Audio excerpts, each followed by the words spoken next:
ও মুসলমান ভাইরা আমার, বাবাজিরা, যুবক ভাই, নবাবগঞ্জবাসীরা ভালো করে দিলের কান দিয়া শুনো রে বাবা। জীবনে কত গুনাহ করলা, কত অন্যায় কাজের মধ্যে নিজেকে শামিল করেছ। নিজের জীবনের ডায়েরিটার পৃষ্ঠা খুলে খুলে যদি দেখো, জাহান্নামের চিন্তা করে যদি নিজের জীবনের ডায়েরির পৃষ্ঠাগুলো যদি উল্টাতে থাকো, আর যদি চিন্তার মধ্যে থাকো, তুমি হিসাব মিলায়া দেখো, তোমার আমার এই হায়াতের জিন্দেগির মধ্যে তোমার আমার আমল নামায় গুনাহের সংখ্যাটাই বেশি, ঠিক না বেঠি? এ নবাবগঞ্জের মুসলমান, ভালো করে বুঝো, আল্লাহর জমিনে রইলাম।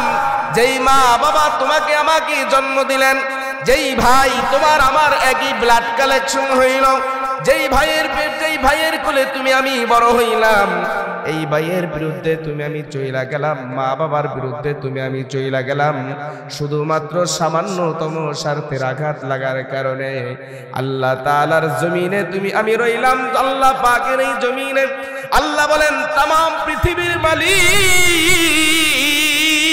আমি আল্লাহ, আমার এই মালিক আমি মালিক, আমার এই জমিনে বইসা গোলাম রে। তোমার হায়াতের জীবনটা নিয়ে তুমি একটু ভালো করে চিন্তা করো, তোমার হায়াতের জিন্দেগি তুমি কতটুকু আমি রবের গোলামি করেছি। মুসলমান ভাইরা, বাবারা, ও আমার পর্দালের মা বোনেরা, দিলের কান দিয়া কথাগুলো শুনো, একটু ভালো করে কথাগুলো অ্যানালাইসিস করো। মা, তুমি আমি কতটুকু নেক করলাম, কতটুকু গুনাহ করলাম, এই চিন্তা চেতনা যদি তোমার আমার মধ্যে এসে যায়, দেখা যাবে তোমার আমার থেকে উত্তর বের হয়ে আসবে, তুমি আমি নেকের কাজ বড় কম করেছি, গুনার কাজ বড্ড বেশি করে ফেলেছি, ঠিক না বেঠি? কই আল্লাহ তাআলা তারপরেও তোমাকে আমাকে কই তার নিয়ামত থেকে বঞ্চিত করে নাই? আল্লাহ তাআলার নিয়ামত থেকে তোমাকে আমাকে কখনো ফিরাইয়া দেয় না। আল্লাহ তোমার আমার উপরে কই বেজার হয় নাই। সামান্য স্বার্থের আঘাত কারণে বাবা তার সন্তানকে তেজ্য পুত্র করে দেয়, সম্পদের ভাগ পর্যন্ত তার সন্তানকে দেয় না। আল্লাহর জমিনে রইলাম, আল্লাহর জমিনে থাকলাম, মালিকের নিয়ামত ভোগ করলাম, একটা বারের জন্য কই আল্লাহ তাআলা তো তোমার আমার এই জবান নামের নিয়ামতটা কোনোদিন বন্ধ করে দেয় নাই, ঠিক না বেঠি? কোনোদিন তোমার আমাকে আল্লাহ তাআলা এই চোখের ছাতাটা বন্ধ কইরা দেয় নাই। আল্লাহ কোনোদিন বেজার হইয়া তোমার আমার হাতটাকে আল্লাহ অচল কইরা দেয় নাই। আল্লাহ বেজার হইয়া কই তোমার আমার পাওটা তো প্যারালাইসিস করে দেয় নাই। আল্লাহ তোমার আমার উপরে বেজার হইয়া আল্লাহ তাআলার গজব দিয়া তোমাকে আমাকে আল্লাহ ধ্বংস করে দেয় নাই। আল্লাহ বলেন, গোলাম রে, আমি আল্লাহ তাআলা, তুই আমি আল্লাহর জন্য গোলাম তুই হইয়া যা, আমি আল্লাহ তাআলা তোর জন্য গোটা পৃথিবীটাকে গোলাম করে দিলাম। আমি রবের প্রতি তুই সন্তুষ্ট হইয়া যা, তুই আনন্দিত হইয়া যা, খুশি হইয়া যা।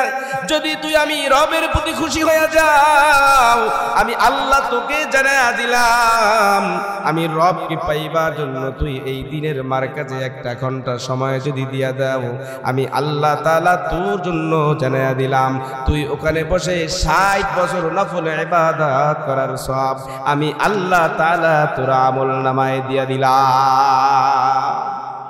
এই যে সুবহানাল্লাহ বললেন, সুবহানাল্লাহর ফজিলত বললাম। আল্লাহ বলেন, সুবহানাল্লাহ, আলহামদুলিল্লাহ, আল্লাহু আকবার। এই যে সুবহানাল্লাহ, আলহামদুলিল্লাহ, আল্লাহু আকবার, এই যে তাসবিহ গুলো যদি কোনো গোলাম নামাজের পরে যদি 33 বার সুবহানাল্লাহ, 33 বার আলহামদুলিল্লাহ, 34 বার আল্লাহু আকবারের আমলটা যদি জারি করে দেয়, আল্লাহ জানায় দেয়, গোলাম রে, আমি রবের জমিনে বসে তুই তোর জবান থেকে তাসবিহ গুলো আদায় করার কারণে আমি শুধু আল্লাহ খুশি হয়ে যাই না, আমি আল্লাহ শুধু খুশি হই না, এই পৃথিবীর জমিনে আমার জমিন, আমার আসমান খুশি হয়ে যায়। আল্লাহু আকবার। আমার আসমান শুধু খুশি হয় না রে মুমিন, ওই আসমানের ফেরেশতারা খুশি, আল্লাহর জমিনের ফেরেশতারা খুশি হয়ে যায়। আল্লাহর জমিনের ফেরেশতারা গোলামের জবানের তাসবিহ শুইনা আল্লাহর গোলামের প্রতি আল্লাহর কাছে মাগফিরাত জানাইতে থাকে। আল্লাহ, আপনার গোলামটা জমিনে বইসা মালিক আপনার কত সুন্দর তসবিহগুলো পড়তেছে। আল্লাহ গো, এই বান্দার গোলামের তসবিহগুলো শুইনা আমি ফেরেশতার দিলের মধ্যে আনন্দমালার তরঙ্গমালার ঢেউ উঠা যায়। ও আল্লাহ তাআলা, আপনার ওই গোলামের জন্য মাগফিরাত করে দিছি। আল্লাহ ডাক দিয়া বলে, ফেরেশতারা রে, ওই যে গোলামটা আমাকে ডাকে, আমি রবের নামটা দইরা দইরা ডাকতেছে রে, আমি আল্লাহকে কি কোনোদিন দেখছে? ওই ফেরেশতারা বলে, না রব্বে কাবার মালিক, আপনাকে কোনোদিন তারা দেখে নাই আল্লাহ, তবে আমার গোলামটা এমন করে কেন আমাকে ডাকে? ও মালিক, আপনাকে ডাইকা ডাইকা বান্দার দিলটাকে দিলের মধ্যে প্রশান্তি বসাইয়া দিতেছে আল্লাহ। আপনার গোলামটা ওই জাহান্নামের ভয়ের কারণে আল্লাহ আপনাকে ডাকে। ও মালিক, আপনার ওই গোলাম জীবনে কত গুনাহ করছে রে, এই গুনাহগুলো মাফ করাইবার জন্য আপনার গোলামটা দিলের ভিতরে রক্তক্ষরণ শুরু হয়ে গেছে। আপনার গোলামটা আপনাকে ডাইকা ডাইকা তার গুনাহের গন্ধগুলো চড়াইতে চায়, তার গুনাহের ময়লাগুলো পরিষ্কার করতে চায়। হে নবাবগঞ্জের মুসলমান ভাইয়েরা, আমার বাবারা, হে যুবক ভাই, হে পর্দার মা, একটু দিলের কান দিয়ে ভালো করে বুঝো, তুমি আমি কত গুনাহ করলাম, হাতের মধ্যে গুনাহের ময়লা মেখে আছে, তোমার আমার জবানের মধ্যে গুনাহের দুর্গন্ধ মেখে আছে। তুমি আমি গুনাহ করে করে তোমার আমার দিলটা গুনাহের ময়লা মাখাইয়া ফেলাইছি, তোমার আমার হাতের মধ্যে গুনাহের ময়লা মাখাইয়া ফেলাইছি, তোমার আমার পায়ের মধ্যে গুনাহের ময়লাটা মাখাইয়া ফেলাইছি। এ নবাবগঞ্জের মুসলমান, ভালো করে বুঝো, ভালো করে বুঝো, একটু চিন্তা করো। দুনিয়াটা নিয়ে ভাবলা, দুনিয়ার পাগল হইলা রে মুমিন, নামাজ ছাড়লা, রোজা ছাড়লা, হুকুম ছাড়লা, আদেশ নিষেধ কিছুই তুমি তোয়াক্কা করো না, নবীর হুকুমের উপরে তুমি তোমার কোনো চিন্তা নাই, আল্লাহর আইনের প্রতি তোমার কোনো গুরুত্ব নাই। কিন্তু দুনিয়াটা চেনার পরে কি দুনিয়ার পাগল হইয়া তুমি কি করতে পারবা? তোমার আমার ভাই চলে গেছে, বাবা চলে গেছে, মা চলে গেছে, এক এক করে করে সবাই দুনিয়া থেকে চলে গেছে, তোমাকে আমাকেও যেতে হবে। তো একটু চিন্তা করো, এই হাতের ভিতরে হাতের দ্বারা কত গুনাহ করলা, পায়ের মধ্যে পা দ্বারা কত গুনাহ করলা, জবান দিয়া মিথ্যার আশ্রয় নিয়া কত প্রকারের মিথ্যা বলে তোমার আমার জবানটাকে গুনাহের দুর্গন্ধ মাখাইয়া ফেলাইছি। এই গুনাহ নিয়া, ময়লা আবর্জনা নিয়া কোনোদিন আল্লাহর জান্নাতে যাওয়ার কোনো সুযোগ নাই, ঠিক না বেঠি? আল্লাহ তাআলা বলেন, এই যে গোলাম তুমি আমার তাসবিহগুলো পড়তেছো, ফেরেশতারা ডাইকে ডাইকে বলে, আল্লাহ, তোমার গোলামটা তোমারে কোনোদিন দেখে নাই। ও আল্লাহ, ওই জন্যই তো তোমার গোলামের জন্য মাগফিরাত করতেছে। আল্লাহর কাছে এবার আসমানের একদল ফেরেশতারা আল্লাহর কাছে প্রার্থনা করতেছে। আল্লাহ বলেন, ও ফেরেশতারা, আমার গোলামটা কি কোনোদিন আমি রব্বে কাবাকে আমাকে কি কোনোদিন দেখেছে? বলে, না, কোনোদিন দেখে নাই। আল্লাহ তাআলার ওই আরশে আজিমের মধ্যে একটা নূরের খুঁটি আছে, এই নূরের খুঁটিটা আল্লাহ তাআলার কুদরতের নজর দিয়া দেখে। ওই নূরের খুঁটিটা ডানে হেলে বামে হেলে, ডানে হেলে বামে হেলে। আল্লাহু আকবার! এ মুসলমান, ঈমানের আওয়াজ দিয়ে বল, আল্লাহু আকবার! ঈমানের আওয়াজ দিয়া, ঈমানের আওয়াজ দিয়া আরেকবার ডাক দেন, আল্লাহু আকবার! ওই নূরের খুঁটিটা ডান দিকে হেলে বাম দিকে হেলে, সামনে হেলে পিছনে হেলছে, দুলছে হেলছে দুলছে। আল্লাহ তাআলা এবার নূরের খুঁটিকে ডাক দিয়া বলে, এ নূরের খুঁটি, তুমি কেন এমন করে নড়াচড়া করতেছ? নূরের খুঁটিটা ডাক দিয়ে বলে, আল্লাহ, তুমি কি বলছো মালিক? তোমার দিলের মধ্যে তরঙ্গমালার ঢেউ উঠেছে, তোমার গোলাম জমিনে বইসা তোমার নামগুলো ডাকতেছে। আল্লাহ, ওই গোলামটা তার জীবনের গুনাহগুলো স্মরণ কইরা কইরা, মালিক, তোমাকে এত সুন্দর মায়া দিয়া ডাকি, জমিনটা খুশি হয়ে গেছে, আসমানটা খুশি হয়ে গেছে রে। আমিও তো ওই আরশে আজিমের নূরের খুঁটি আর নিজেকে ঠিক রাখতে পারি না। ও আসমানের মালিক আল্লাহ রে, আমার দিলের মধ্যে আমি নূরের খুঁটির মধ্যে একটা আনন্দমালার ঢেউ উঠে গেছে। আল্লাহ বলে রে নূরের খুঁটি, জমিনের ফেরেশতারা আমার কাছে ওই বান্দার জন্য মাগফিরাত করলো, আসমানের ফেরেশতারা করলো, তুমিও এই আরশে আজিমের মধ্যে বসে তুমিও নড়াচড়া করতেছো, বলো তুমি কি বলতে চাও। নূরের খুঁটিটা ডাক দিয়ে আল্লাহকে বলে, আল্লাহ আমি তোমার কাছে তোমার ওই গোলামের জন্য মালিক সুপারিশ কইরা দিলাম, যেই গোলামটা কোনোদিন তোমাকে দেখলো না, যেই গোলামটা কোনোদিন তোমাকে দেখলো না, তোমার জাহান্নাম কোনোদিন দেখে নাই, জাহান্নামের আযাব কোনোদিন দেখে নাই। ও মালিক আমি তোমার কাছে প্রার্থনা করতেছি, আল্লাহ তোমার গোলামটারে তুমি মাফ কইরা দাও।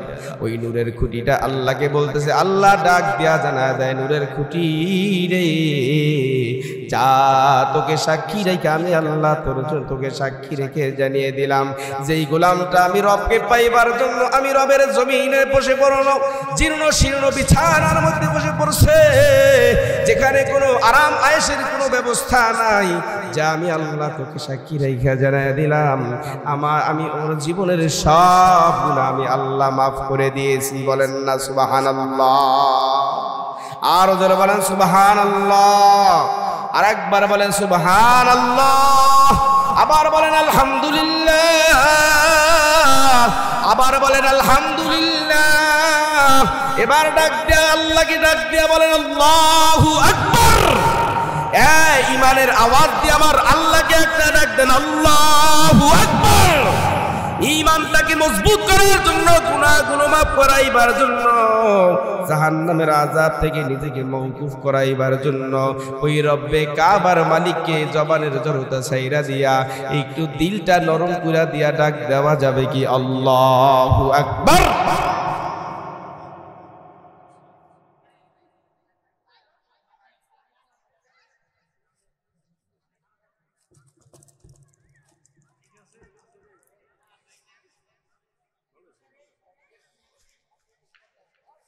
কইবেন কি? এইটা নেন, এইটা নেন, কইবেন কিছু নেই, বয়ান সাইলে দিয়ে সমাজ আমি বিনীত অনুরোধ করছি। সেই সাথে আমাদের মাঝে উপস্থিত আছেন বিশেষ অতিথি, যারা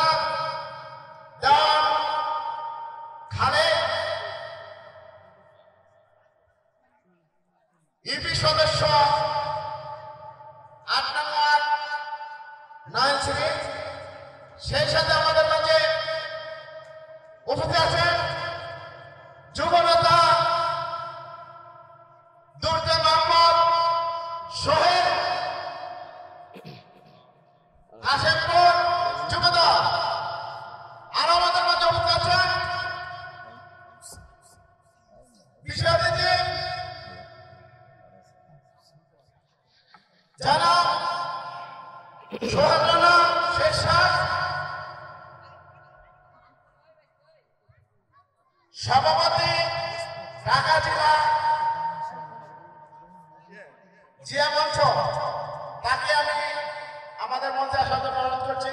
সেই সাথে উপস্থিত আছেন বিশেষ অতিথি সিরাজ শিকদার, বিলপল্লী সবসংঘ সাধারণ সম্পাদক। আমাদের মাঝে উপস্থিত আছেন বিশেষ অতিথি হারুন রশিদ, প্রতিষ্ঠাতা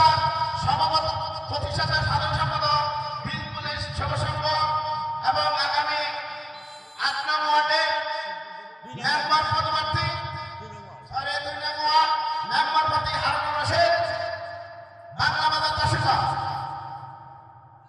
আরো নাম জানার জন্য আমার অনেক অতিথি এখানে আছে, আমি তাদেরকে দেখতে পাচ্ছি না। আমি দয়া করে প্রত্যেক আমাদের বিশেষ অতিথিকে আমি মঞ্চে আসার জন্য বিনীত অনুরোধ করছি। সেই সাথে আমাদের অত্র এলাকার দর্শক বৃন্দকে অনুরোধ করবো, আপনারা যদি ঘোরাফেরা না করে আমাদের মঞ্চের মাঝে এসে বসে আমাদের মাহফিল সাফল্যমণ্ডিত করেন।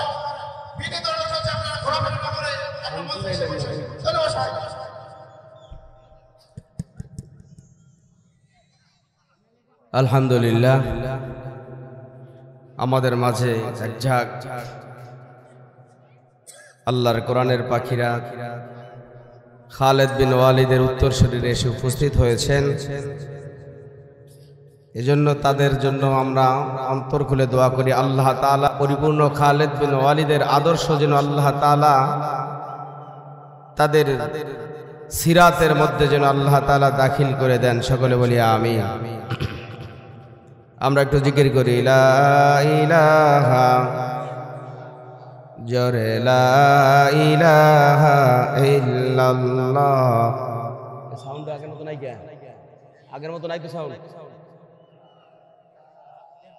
ইল্লাল্লাহ লা ইলাহা ইল্লাল্লাহ লা ইলাহা ইল্লাল্লাহ লা ইলাহা ইল্লাল্লাহ লা ইলাহা ইল্লাল্লাহ লা ইলাহা ইল্লাল্লাহ লা ইলাহা ইল্লাল্লাহ লা ইলাহা ইল্লাল্লাহ লা ইলাহা ইল্লাল্লাহ লা ইলাহা ইল্লাল্লাহ লা ইলাহা ইল্লাল্লাহ মুহাম্মাদুর রাসূলুল্লাহ সাল্লাল্লাহু আলাইহি ওয়াসাল্লাম। এই জন্য ভাইয়েরা আমার, আমরা শুকরিয়া জ্ঞাপন করব সর্বসময়। কার বলে গুনাহ হবে আল্লাহর নামটা নিলে? হ্যাঁ, আল্লাহ আপনাকে আমাকে কি বোবা বানাইছে? বলেন, কথা বলতে পারে না, আওয়াজ হয় না। কোথায় জানেন? গোরস্থানে। কোথায়? এই গোরস্থানে যান না, আপনাদের তো এই অঞ্চলে তো গোরস্থান যৌথ গোরস্থান। গোরস্থানে যদি একা যান দেখবেন এত কবরবাসী ঘুমাই আছে, কোনো আওয়াজ পাওয়া যায়? কেন পাওয়া যায় না? তারা কি মৃত্যুবরণ করেছে, ঠিক কি না? তা আওয়াজ হয় না গোরস্থানে। আওয়াজ যদি দিনে মজলিসে জলসায় কোরআনের জলসায় যদি আপনার আওয়াজ না হয়, আল্লাহর তাকবীর যদি না আসে, আল্লাহ তাআলার যদি প্রশংসার যদি সেই বাণীগুলো জবান থেকে না আসে, তাহলে সেই গোরস্থান আর এই মাহফিলের ময়দানের মধ্যে পার্থক্যটা কোথায়? আল্লাহ জবান দিয়েছেন, যে বোবা সে কথা বলতে পারে না, তারপরেও তার ভাষায় বুঝাতে চায়। যে কানা, যে কানে কম শুনে, এই কান দিয়ে আওয়াজ শুনে না। আল্লাহ আপনাকে আমাকে কানা বয়রা বানায় নাই। কান থেকে শুনি, জবান থেকে বের করব কথা। কারণ যখন কথাটা আপনি আল্লাহ পাকের কথা যখন জবান থেকে বের করবেন, কারণ আল্লাহ তো গোলামের তার চেহারার দিকে তাকিয়ে আছেন। কখন গোলাম আল্লাহ পাককে একটা দিল দিয়ে ডাকবে। দেখেন, যত সন্তান অপরাধ করুক, একটা দরজার আড়ালে যাইয়া রাতের আধারে যদি মা বইলা ডাক দেয়, মা কিন্তু সব তার কষ্টগুলো ভুলা যায়। যায় কি না? যায় কি না? অপরাধ করেছি আপনি, আমি অন্যায় করেছি, কনকনে শীতের মাঝে মার সাথে বেয়াদবি করার পরেও দেখবেন মা রাতের বেলায় 12টা-1টার পরে যাইয়া দরজা একটু ছোট্ট ছোট্ট করে টোকা দেয়। আওয়াজ দেওয়ার আগে মার কলিজার ভিতরে সিগন্যাল এসে যায়, আমার কলিজার টুকরাটাই আসছে, মা দরজাটা খুলবা। বলতেও হয় না, মা বইলা ডাক দিলে মা বুঝে, দরজা খুইলা দেয়। ও বাবা, এত শীতের মধ্যে তুমি কেন বাহিরে ছিলে? এটার নাম মা। মাকে যদি একটা ডাক দেওয়ার কারণে মার দিলটা যদি নরম হয়ে যায়, আমার আল্লাহ তো হলেন তামাম পৃথিবীর মালিক। তাবারাকাল্লাযী বিয়াদিহিল মুলক ওয়া হুয়া আলা কুল্লি শাইইন কাদির। আল্লাহ হলেন তামাম পৃথিবীর মালিক। আল্লাহ বলেন, গোলাম রে, তোমাকে আমি যে হালত, যে অবস্থায় রাখি, তুমি আমি রবের প্রশংসা জ্ঞাপন করবে, আমি আল্লাহ তোমার ইজ্জতকে বাড়াই দেব। সুবহানাল্লাহ। হযরতে পয়গম্বর মুসা আলাইহিস সালাম তুর পাহাড়ে যেতেন। যেই তুর পাহাড়ের দূরত্ব ছিল জমিন থেকে আসমানের দিকে 1.5 মাইল। কত মাইল? 1.5 মাইল। সিঁড়ির ধাপ ছিল 3750টি সিঁড়ির ধাপ ছিল। তো পয়গম্বর মুসা আলাইহিস সালাম তুর পাহাড়ে চলে গেলেন। তো যাওয়ার পথে একজন মানুষের আওয়াজের কণ্ঠের আওয়াজ তার কানের মধ্যে ভেসে আসলো, ডাক দিলেন। জঙ্গলার আড়ালে বসে, আসসালামু আলাইকা ইয়া মুসা কালিমুল্লাহ। পয়গম্বর মুসা আলাইহিস সালাম দাঁড়িয়ে গেলেন। কি ব্যাপার, কি ডাক দিল আমাকে জঙ্গলার মধ্যে? এখানে তো লোকজন থাকার কথা না। আল্লাহর পয়গম্বর মুসা আলাইহিস সালাম থমকে গেলেন, জায়গায় দাঁড়িয়ে গেলেন।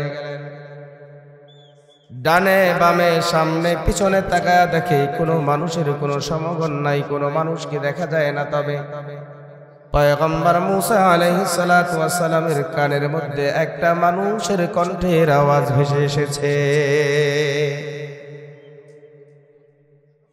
পয়গম্বর মুসা আবার সামনের দিকে যখন কদম মুবারক ফেললেন, আবার পিছন দিয়ে আওয়াজ, সালাম দিয়া পয়গম্বর মুসা আলাইহিস সালাতু ওয়াস সালামকে আবার সালাম সম্বোধন করলেন। পয়গম্বর মুসা আলাইহিস সালাতু ওয়াস সালাম আবার সামনে পিছনে ডানে বামে তাকায়া তাকায়া দেখে কোনো মানুষ দেখা যায় না। পয়গম্বর মুসা সমস্ত নবীদের মধ্যে সবচেয়ে পয়গম্বর মুসা আলাইহিস সালাতু ওয়াস সালামের মেজাজটা খুব হার্ড ছিল। আবার যখন পয়গম্বর মুসা সামনের দিকে কদম ফেলালেন, আবার পয়গম্বর মুসা আলাইহিস সালাতু ওয়াস সালামকে ডাক দিলেন, আসসালামু আলাইকা ইয়া মুসা কালিমুল্লাহ। বার পয়গম্বর মুসা আলাইহিস সালাতু ওয়াস সালাম রুক্ষ মেজাজে ডাক দিলেন, রাগান্বিত কণ্ঠে বললেন, আমি হইলাম আল্লাহর পাঠানো পয়গম্বর মুসা, আমার সাথে এমনটা কেন হচ্ছে? তুমি কে? সামনে এসো, আমার সাথে কথা বলো। আবার জঙ্গলার আড়াল থেকে আওয়াজ, পয়গম্বর, আপনার মতন দুইটা হাত দুইটা পা আমার নাই, আমি চাইলেই একজন স্বাভাবিক মানুষের মতো হাঁটতে পারি না। এবার পয়গম্বর মুসা আওয়াজ শুনতে শুনতে ওই জঙ্গলার আড়ালে চলে আসলেন। আল্লাহু আকবার, আল্লাহু আকবার। মানুষটার চেহারা দিকে তাকায়া দেখে, হারে দুইটা হাত নাই, দুইটা পা নাই, হাত পা বিহীনওয়ালা একটা মানুষ জঙ্গলার পাশে বসে গড়িয়ে গড়িয়ে কান্না করতেছে। পয়গম্বর মুসার সামনে যখন হাজির হইলেন, পয়গম্বর মুসা আলাইহিস সালামকে ডাক দেয়, আল্লাহর পয়গম্বর, বেয়াদবি দিবেন না, বেয়াদবি দিবেন না, অন্যায় হলে মাফ করে দিবেন। আপনার সাথে এমনটা বেয়াদবি করার কোনো উদ্দেশ্য আমার ছিল না, মাফ কইরা দেন। দেখেন না আমার দুইটা হাত নাই, দুইটা পা নাই, যদি আমার দুইটা হাত থাকতো অন্তত হাতের উপরে ভর করে করে জঙ্গলার শিকড়গুলো লতা পাতাগুলো ধরে ধরে আমি রাস্তার মধ্যে সে কথা বলতাম, কিন্তু আমার হাত নাই, পা নাই। ওগো পয়গম্বর, বেয়াদবি নিবেন না। পয়গম্বর মুসা আলাইহিস সালাতু ওয়াস সালাম দেখার পরে দিলের মধ্যে একটা ধাক্কা লেগে গেছে। আফসোস, আরে এই মানুষটার দুইটা হাত নাই, দুইটা পা নাই, মানুষটা একেবারে বিকলাঙ্গ হয়ে গেছে, অচল হয়ে গেছে। কেমনে চলে, কেমনে হাঁটে, এর চেয়ে মনে হয় পৃথিবীর জমিনে আর কোনো অসহায় মানুষ হতে পারে না। এ বাজান, আমাদেরও মনে হয় যখন কোনো পায়ে অসুস্থ হয়ে পড়ে যায়, এই পা দিয়া যখন কিছুদিন হাঁটতে পারেন না, তখন আপনি নিজে বলেন কেমনটা অনুধাবন করেন যে আপনার পা থাকার পরও পায়ে ভর না করতে পারার কারণে মনে হয় আমার এই পাটা যদি না থাকতো তাহলে কতটা অসহায় হয়ে যাইতাম। এটা যখন অসুস্থ হয়ে যায় তখন সে অনুভব করে, ঠিক কিনা বলে? পয়গম্বর মুসা আলাইহিস সালাতু ওয়াস সালাম আল্লাহ এবার জিজ্ঞাসা করলেন, ওগো আল্লাহর গোলাম, তোমার এই অবস্থা দেখে আমার দিলের মধ্যে বড় মায়া লাগছে, আমার দিলের মধ্যে বড় ধাক্কা লেগে গেছে, আরে আল্লাহ তোমার মতন তো আমাকে বানাইতে পারতেন না, বানায় না। বলো কি বলতে চাও? আমি পয়গম্বর মূসাকে তুমি কেন তিনবার করে সালাম দিলা? এবার যুবকটা ডাক দিয়ে বলে, ও আল্লাহর পয়গম্বর মূসা, আপনার কাছে আমি ছোট্ট একটা আরজি জানায়া দিতে চাই। যেহেতু আপনি আল্লাহর পয়গম্বর, আল্লাহর সাথে আপনার সম্পর্কটা ভালো, তাই আপনি আমার রবের কাছ থেকে জেনে আসবেন আমার রবের বিরুদ্ধে আমার কোনো অভিযোগ নাই, আল্লাহর বিরুদ্ধে আমার কলম ধরার কোনো ক্ষমতা নাই, আল্লাহর বিরুদ্ধে আমার কথা বলার কোনো শক্তি নাই। তবে আপনি একটু জেনে আসবেন, আল্লাহ তো আমাকে তিনি বানাইছেন, অন্য কেউ বানায় নাই, পৃথিবীর কোনো মানুষ আমাকে বানায় নাই, একমাত্র আমার রব আমাকে বানাইছেন। জিজ্ঞাসা করবেন পয়গম্বর, আল্লাহ তাআলা আমার মতন গোলামটাকে, হাত পা বিহীন ওয়ালা গোলামটাকে আল্লাহ তাআলা তার কোন কাজের জন্য বানিয়েছে? পয়গম্বর মূসা এবার কথা নিয়ে রওনা হলেন। কিছু দূর যাবার পর আরেকজন আল্লাহর গোলামের সাথে দেখা হয়েছে। মুসলমানের, নবাবগঞ্জের মুসলমান, ভালো করে কথাগুলো বুঝো, ভালো করে কথাগুলো বুঝতে হবে। সম্পদ দিয়ে আল্লাহ পরীক্ষা করে, আবার সম্পদ না দিয়ে আল্লাহ পরীক্ষা করে। তার বাস্তব কথাগুলো ঘটনার মধ্যে চলে আসতেছে। একজন নওজোয়ান যুবকের সাথে দেখা হয়ে গেছে। পয়গম্বর মূসাকে ডাক দিলেন, ও পয়গম্বর মূসা, আপনার কাছে আমার ছোট্ট একটা আরজি হলো, আল্লাহর কাছ থেকে এর জবাবটা নিয়ে আসবেন। পয়গম্বর মূসা বলেন, এ আল্লাহর গোলাম, বলো কি জানতে চাও? ও পয়গম্বর, আল্লাহ পাকের কাছ থেকে জেনে আসবেন আল্লাহ তাআলার কোন কাজ করার কারণে আমার এই তো সম্পদ, এই সম্পদের হিসাব আমি রাখতে পারছি না, আমার সম্পদগুলো কমাইবার কোন আমল আছে? কোন কাজ করার মাধ্যমে আমার সম্পদগুলো আস্তে আস্তে কমে যাবে?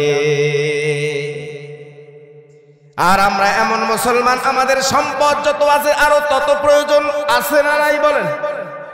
আমাদের চাহিদার কোনো শেষ নাই, আমাদের চাহিদার কোনো শেষ নাই, যত আছে আরো তত প্রয়োজন। কেমনি আমি টাকা পয়সা উপার্জন করবো, ন্যায় না অন্যায়, হালাল না হারাম, এতটুকু তমিজ করার যোগ্যতাটা পর্যন্ত হারিয়ে ফেলেছি। মনে করেছি টাকা সম্পদ বানালেই শান্তি আছে। ওই লিল্লাহি রব্বে কাবার কসম দিয়া জানায় দেয় নবাবগঞ্জের মুসলমান, টাকা পয়সা সম্পদ থাকলে কোনোদিন শান্তি আনা যায় না। শান্তি কোনোদিন টাকা পয়সা আসে না, শান্তি আসে আমার রবের পক্ষ থেকে। যদি আমার রব শান্তি যদি বর্ষণ করে, শান্তি আসে। কোনোদিন আকাশ চুম্বি বাড়ি করে তুমি আমি কোটি কোটি টাকার মালিক হইয়ার পরেও আল্লাহ তাআলা যদি শান্তি না দেয়, কোনোদিন শান্তি পাওয়া সম্ভব না, ঠিক না বেঠি? যুবক বলতেছে, ওগো আল্লাহর পয়গম্বর মূসা, কিভাবে আমার সম্পদ কমাবো? পয়গম্বর মূসা কথা নিয়ে রওনা হলেন।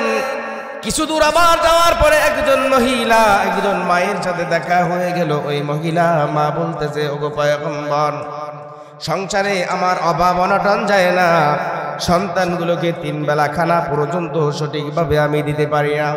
তবে আল্লাহ পাকের কাছ থেকে জেনে আসবেন আমার কোন কাজ করার মাধ্যমে আল্লাহ তাআলা আমার সংসারের মধ্যে শান্তি বিরাজ করবে, কোন আমল করার কারণে আল্লাহ আমাকে আমার সংসারের অভাব অনটন দূর করাবে। পয়গম্বর মূসা এবার এই 3 জন ব্যক্তির কথা নিয়ে আল্লাহ পাকের কাছে দরবারে চলে গেলেন। এক এক করে 3 জনের জবাব নিয়ে আসলেন। 3 জন জবাব দেওয়ার পরে আল্লাহর পয়গম্বর এইবার যখন রিটার্ন ব্যাগে চলে আসলেন, সর্বশেষে যে ব্যক্তির সাথে দেখা হয়ে গেল, ওই মহিলা বলতেছে, ও পয়গম্বর মূসা, আপনার অপেক্ষা করেছিলাম, জানায়া দেন আল্লাহ তাআলা কি জানাইছে? আল্লাহর ওই জবাবটা নেওয়ার জন্য অপেক্ষায় আছি।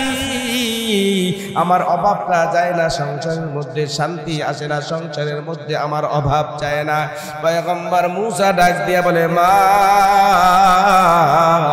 আল্লাহ তাআলা জানিয়ে দিয়েছেন, ও পয়গম্বর তুমি তাকে জানায়া দাও আল্লাহ যে অবস্থায় রাখছেন, যে হালতে রাখছেন, যে এভাবেই রেখেছেন ওই আমার বান্দী যেন ওই মুহূর্তে যেন আমি রবের প্রশংসা জ্ঞাপন করে, আমি রবের যদি প্রশংসা জ্ঞাপন করে, আমি আল্লাহ তাআলা তাকে এই সবকটা জানায়া দিলাম, এই আমলটা তার জন্য জানায়া দিলাম, আমি আল্লাহ তাকে সম্পদ বাড়ায়া দিব।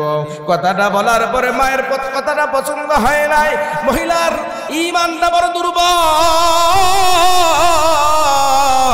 এই দুর্বল ঈমানের উপরে কথা বলার সাথে সাথে পয়গম্বর মুসার কথার সাথে সাথে জবাব দিয়া দিলেন, ও পয়গম্বর জানায়া দেন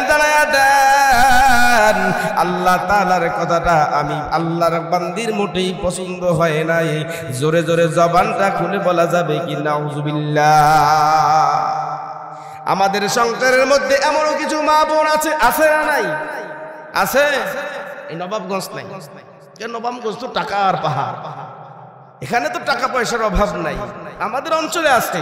কেন আপনাদের এত টাকা আল্লাহ দিয়েছেন, এটা অস্বীকার করতে পারবেন? বলেন নবাবগঞ্জে টাকা পয়সা বেশি না? দোহা, নবাবগঞ্জ, জয়পাড়া, পুরো বাংলাদেশে সবাই জানে, এক নামে চিনে, এরা টাকাওয়ালা। আপনাদের এখানে এরকমটা মনে হয় নাই? আছে চাহিদাওয়ালা মা বোন আছে এরকম। গুড়া মাছ যদি আনে ছাটি কয়টা মারে, করতে পারবে না, নেল পালিশ উঠা যায়। আছে না নাই? ওরে মা, তোমার কপালে তো ওই গুড়া মাছ উঠতেছে, একটু রাস্তার অলিতে গলিতে ঘুরো, কত মানুষের বাড়ি ঘর তো দূরের কথা, পরনের পোশাকটা পর্যন্ত তাদের পরিপূর্ণ না। ওই মহিলাটা যখন এমন কথাটা বললেন, আল্লাহর পছন্দ হয় নাই, তার সে সম্বলটুকু একটা কুটে ঘর আল্লাহ বেজার হইয়া কুদরতের গজব দিয়ে আল্লাহ তার সে সম্বলটুকু কুটে ঘরটা আল্লাহ জ্বালাইয়া ছাই কইরা দিছে।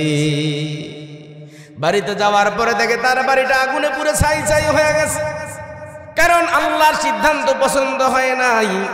এবার যখন আবার দ্বিতীয় ব্যক্তির সাথে দেখা হলো, দ্বিতীয় ওই নওজোয়ান বলেন, ও পয়গম্বর মুসা, আমার আসমানের মালিক কি জানাইলেন?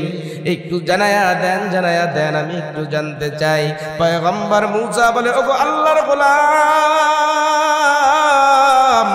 আল্লাহ জানায়া দিয়েছে সম্পদ দিয়ে আল্লাহ পরীক্ষা করে, না দিয়াও পরীক্ষা করে, তবে আল্লাহ জানায়া দিছে রে, তুমি যে অবস্থায় থাকো না কেন, যেভাবেই থাকো না কেন, যখন যা করো না কেন, কখনো কাজের পরে কোনোদিন আল্লাহর প্রশংসা করবা না, আল্লাহর প্রতি কখনো সন্তুষ্ট হইবা না। যদি সন্তুষ্ট না হও, আল্লাহ তোমার সম্পদটা কমায়া দিবেন। যুবকটা একটা ডাক দিয়ে আল্লাহকে ডাক দেয়, আল্লাহ, ও আসমানের জমিনের মালিক আল্লাহ রে, আমার উপরে বেজার হইও না, আমার উপরে তুমি বেজার হইও না। আল্লাহ, আমার এমনটা জানার জন্য তোমার কাছ থেকে আমি পয়গম্বর মুসার থেকে জানতে চাই নাই। আল্লাহ, না না, আমি তোমার গোলাম, তোমার জমিনে থাকি আল্লাহ, এই জমিনে থেকে আমি তোমার শুকরিয়া করব না, হইতে পারে না। ও পয়গম্বর মুসা, আমার আল্লাহর কাছ থেকে এই কথাটা জানার কারণে যদি আল্লাহ বেজার হয়ে যায়, আমি ধ্বংস হয়ে যাব, আমার জন্য জাহান্নাম লাজিম হয়ে যাবে। আমার আল্লাহকে একটু জানায় দেন, আমার আল্লাহকে জানায় দেন, আল্লাহ রে, আপনার গোলাম পারবে না, আপনার গোলামটা পারবে না, আল্লাহ আপনার গোলামটা পারবে না, আপনার শুকরিয়া জ্ঞাপন না কইরা থাকতে পারবে না। কিতাবের বর্ণনায় আসছে তার সম্পদটা কয়েক বছরের মধ্যে আল্লাহ তাআলা দ্বিগুণ বাড়ায়া দিছে। এবার ওই যে ব্যক্তির দুটো হাত নাই, দুটো পা নাই, হাত পা বিহীনওয়ালা মানুষ পয়গম্বর মুসা আলাইহিস সালামের অপেক্ষার প্রহর গুনতেছে। পয়গম্বর মুসা আলাইহিস সালামকে জানায়া দিলেন, ও পয়গম্বর মুসা, আমার আল্লাহ আসমানের মালিক আল্লাহ কি জানাইলেন? এবার ওই নওজোয়ান যুবকটার কথাটা শুই না আল্লাহর পয়গম্বর মুসার মুখটা মলিন, দুই চোখ দিয়া ঝরঝর করে পানিগুলো টপ টপ করে পড়তেছে। পয়গম্বর মুসা কথা বলে না, পয়গম্বর মুসা মুখটা কালো করে মলিন কইরা পয়গম্বর মুসা স্থির হয়ে দাঁড়ায় আছে। ওই হাত পা বিহীনওয়ালা মানুষটা পয়গম্বর মুসার মুখের দিকে তাকায় বলে, পয়গম্বর, বলেন না আমার আসমানের মালিক আমাকে কোন কারণে বানাইলো, কি জন্য আমাকে বানাইলো, কেনই বা আমাকে বানাইলো? আমার রবের জন্য কোনো অভিযোগ নাই, রবের প্রতি কোনো অভিযোগ নাই।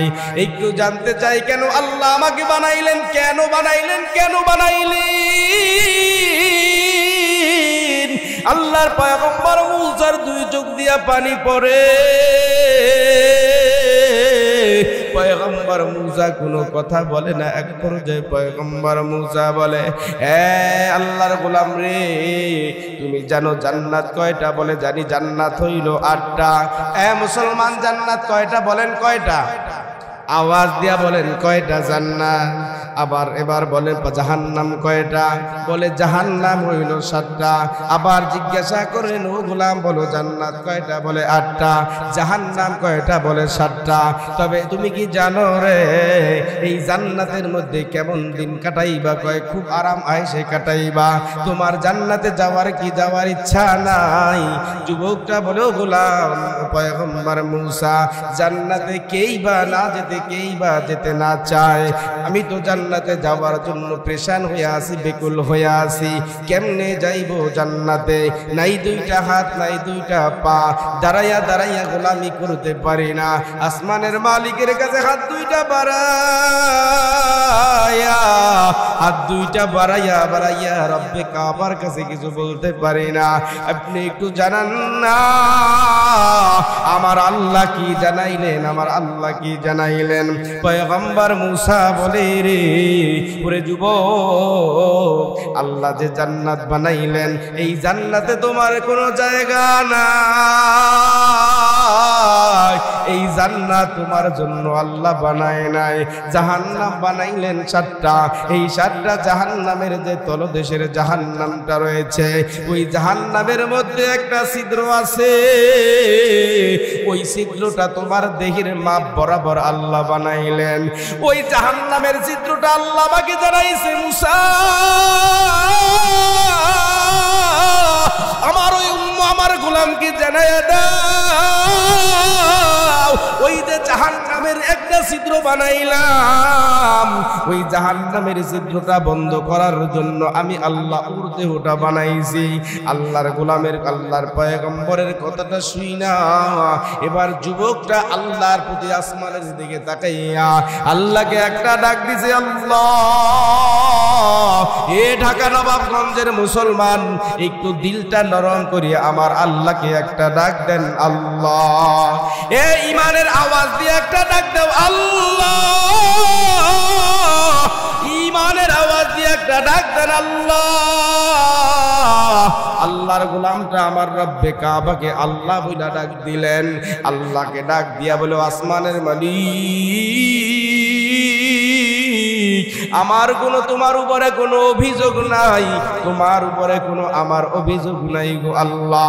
তুমি জান্নাতের মালিক ও আল্লাহ, তুমি জাহান্নামের মালিক আল্লাহ, তুমি আসমানের মালিক ও আল্লাহ, তুমি জমিনের মালিক ও আল্লাহ, তুমি আমাকে বানাইলা মালিক, আমাকে আমার মালিক হইলা তুমি। জান্নাত কার জাহান্নাম দিবা কিনা জানি না আল্লাহ। এই যে আমি আজকে বুঝলাম, এতদিন দিলের মধ্যে বড় ব্যথা। আল্লাহ কেনই বা আমাকে বানাইলেন কোনো কিছু বুঝতে পারলাম না। আল্লাহ জাহান্নামে কি আছে বা না আছে আমার দেখার প্রয়োজন নাই, তবে এতটুকু দিলের মধ্যে শান্তি দিতে পারতেছি আল্লাহ, ওই জাহান্নামটাও তোমার জাহান্নামের ছিদ্র বন্ধ করার জন্য আমাকে বানাইলা। তাই নিজেকে সান্ত্বনা দিতেছি, আল্লাহ তোমার কাজের জন্য তো আমাকে বানাইছো, কোনো অভিযোগ নাই মালিক, খুশি হয়ে গেলাম। আজ থেকে আর কোনোদিন পয়গম্বর মূসার কাছ থেকে কিছুই জানতে চাব না। আল্লাহর কুদরতি কলিজার মধ্যে এত মায়া লাগছে রে, আল্লাহর কুদরতি দিলের মধ্যে এত মায়া লাগে গেছে আল্লাহ। এবার রব্বে কাবার মালিক আর স্থির থাকতে পারলেন না। আল্লাহ তাআলা ফেরেশতাকে অর্ডার করেন, এ ফেরেশতারে যা, এই গোলামটা আর কত জমিনে থাকবে,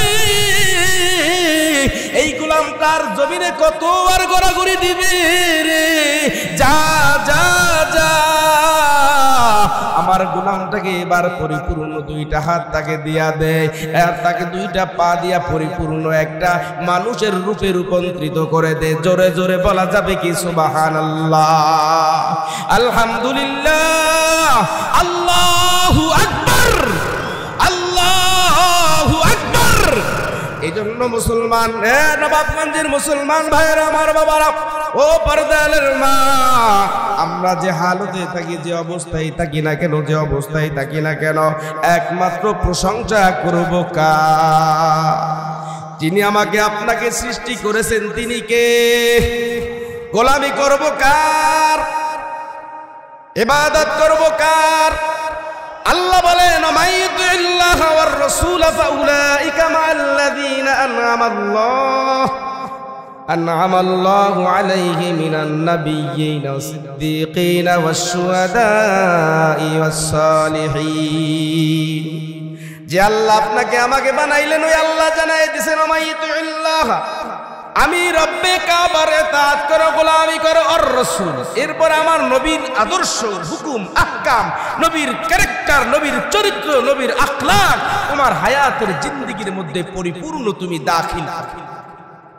নবীর 63 বছর হায়াতের জিন্দেগির রূপরেখাটা যেমন ছিল, ঠিক তোমার হায়াতের জিন্দেগিটা ওইভাবে তুমি সাজাবে। অমাইয়ুতিল্লাহ ওয়ার রাসূল, আল্লাহ এবং আল্লাহর রাসূলের ইতাআত করার মাধ্যমে তোমার জন্য 4টা সুসংবাদ, প্রশংসার ঘোষণা আমি আল্লাহ তাআলা জানাই দিলাম।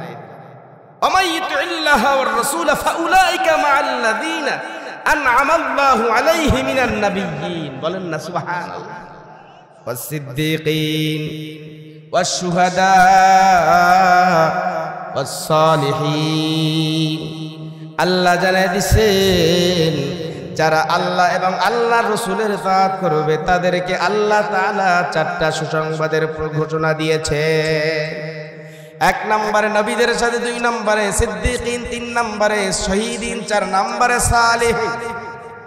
এই 4 প্রকার লোকের সাথে আল্লাহ তাআলা ওই গোলামের হাসর করাবেন। ওই গোলাম ওই ময়দানে মাশারে দাঁড়াবে।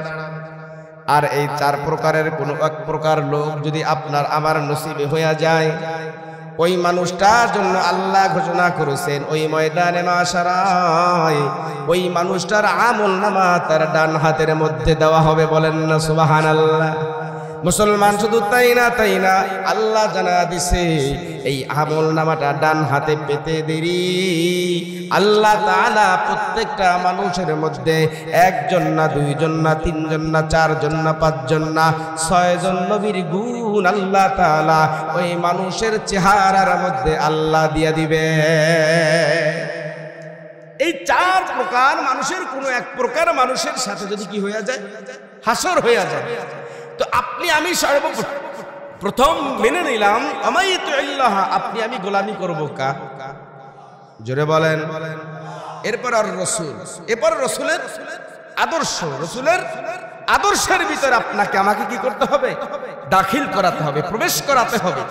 যদি নবীর আদর্শের মডেলিং যদি হতে পারি, নবীর সুরাত, নবীর সিরাত এবং সুরাত নিয়ে যদি নিজের জীবনকে বাস্তবায়ন করতে পারি, তাহলে আপনি আমি 4 প্রকারের কোন এক প্রকার লোকের সাথে আপনার আবার কি হতে পারে? হাসর হতে পারে। এখন আপনি আমি নামাজ পড়ি কি পড়ি না, এটা নিজের কাছে প্রশ্ন করলেই তো উত্তর চলে আসবে। আসবে না? অনেকে আছে আজকে এশার নামাজও পড়ে না, আছে না নাই? এশার নামাজের খবর নাই, ওয়াজ শুনতে শুনতে শহীদ হয়ে যাইতেছে। আপনি ওয়াজ শুনেন নাই, এজন্য আপনাকে হিসাব নেওয়া হবে না। আপনি নামাজ পড়েছেন কিনা এর জবাবটা আল্লাহর আদালতে দিতে হবে। আল্লাহ তাআলা একটা জাররা পরিমাণ ছাড় আপনাকে আমাকে দিবেন না। যদি আল্লাহ দয়া করে, মায়া করে, তাহলে ছাড় পাওয়া যেতে পারে। আর রাসূলের আদর্শ, আর রাসূল অমাইয়ুতিল্লাহ আর রাসূল, এই রাসূলের আদর্শ আপনার আমার টোটাল বডির মধ্যে নিয়ে নিতে হবে, টোটাল দেহের মধ্যে নিয়ে নিতে হবে। এভাবে চলতে চলতে চলতে চলতে আপনি আমি হয়তো জান্নাতের ধার প্রান্তে, আল্লাহ নবীকে সবাই কি ভালোবাসেন? দেখা যায় যে আপনার আমার ভালোবাসার নবীর ভালোবাসার মধ্যে পার্থক্যটা কতটুকু আছে, যে নবীকে কে কতটুকু ভালোবাসে। নবীর একজন সাহাবী হযরতে তালহা রাদিয়াল্লাহু আনহু, বালক, ছোট একটা সাহাবী, 10 বছর। এই বালক সাহাবী তালহা রাদিয়াল্লাহু আনহু নবী সাল্লাল্লাহু আলাইহি ওয়াসাল্লামের দরবারে গেলেন তার বাবা হযরতে বারা রাদিয়াল্লাহু আনহু। তো বারার সাথে যখন নবীর দরবারে গেলেন, নবী করিম সাল্লাল্লাহু আলাইহি ওয়াসাল্লাম নসিহত করতেছেন, নবী দ্বীনের তালিম দিতেছিলেন সাহাবীদের। তো ছোট্ট একটা বালক সাহাবী, 10 বছর বয়স সাহাবীটা নবীর চেহারার দিকে মায়াবী নজরে এভাবে তাকায় আছে। খুব করুণ দৃশ্য নিয়ে নবীর দিকে তাকায় আছে। মনে হচ্ছে যে কি যেন সে নবীর ভিতরে পাইতেছে। সুবহানাল্লাহ, সুবহানাল্লাহ। আপনি আমি এখন নবীকে পাচ্ছি না। আল উলামা ওয়ারাসাতুল আম্বিয়া, উলামায়ে কেরাম হলো নবীদের ওয়ারিস। আপনি আমি নবীকে পাচ্ছি না। এখন নবীর সেই মর্যাদাটা আপনি আমি কোথায় থেকে আদায় করে নিব? আপনার মসজিদের ইমাম আছেন, তার সাথে সেই নবীর ভালোবাসার প্রতি দৃষ্টি রেখে, নবীর প্রতি আদব রেখে আপনি ইমামের সাথে সুন্দর সদাচরণ করেন, ইমামের সাথে মুসাফা মুআনাকা করেন, ইমামের সাথে ভালো একটা সম্পর্ক রাখেন। আল্লাহ চাইলেই উসিলায় আপনাকে আমাকে কি করে ক্ষমা করে দিতে পারে। তো হযরতে তালহা রাদিয়াল্লাহু আনহু ছোট 10 বছরের একটা সাহাবী বালক, তার বাবার সাথে গেলেন বারা রাদিয়াল্লাহু আনহু। নবী সাল্লাল্লাহু আলাইহি ওয়াসাল্লামের মজলিস থেকে যখন তার নসিহত শেষ হলো, আল্লাহ নবী সাল্লাল্লাহু আলাইহি ওয়াসাল্লাম স্থান ত্যাগ করতেছেন। বারা রাদিয়াল্লাহু আনহু তার বাচ্চাটাকে নিয়ে হাঁটা দিলেন। বালক সাহাবীটা বাবার আঙ্গুলটা ধরে শক্ত করে জায়গায় দাঁড়িয়ে আছে। সুবহানাল্লাহ বলেন।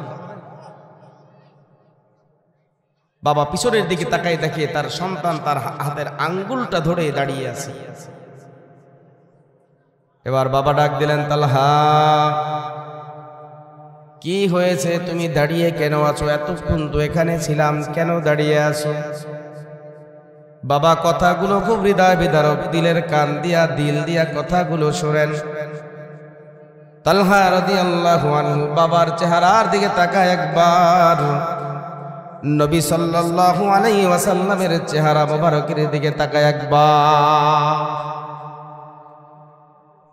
ডাক দিয়া বলতেছেন, এ তালহা তালহা, কি ব্যাপার? তুমি এখানে দাঁড়িয়ে আছো? চলো বাড়িতে যাব, আমার কাজের জন্য বাড়িতে যেতে হবে, কাজ করার জন্য ওই জংলায় যেতে হবে। তালহা রাদিয়াল্লাহু আনহু বাবার দিকে তাকায়া বলে, আব্বা জান, আপনি বাড়িতে যাবেন, যান, আমি আপনাকে বাধা দিব না আব্বা জান। তবে একটা কথা আমি আপনার কাছ থেকে পয়গম্বরের ব্যাপারে জানতে চাই। হযরতে বারা রাদিয়াল্লাহু আনহু বলে, কি জানতে চাও? ও আব্বা জান, আল্লাহর দয়ার নবী, মায়ার নবী, সরকারে দো আলম নবী পয়গম্বরের এত সুন্দর চেহারা মোবারক, এত সুন্দর তার কথা, এত সুন্দর তার ব্যবহার, আমি তালহা দেখে মুগ্ধ হয়েছি। এখান থেকে একটা মুহূর্তের জন্য পয়গম্বরের দরবার থেকে আমার যেতে মনে চায় না।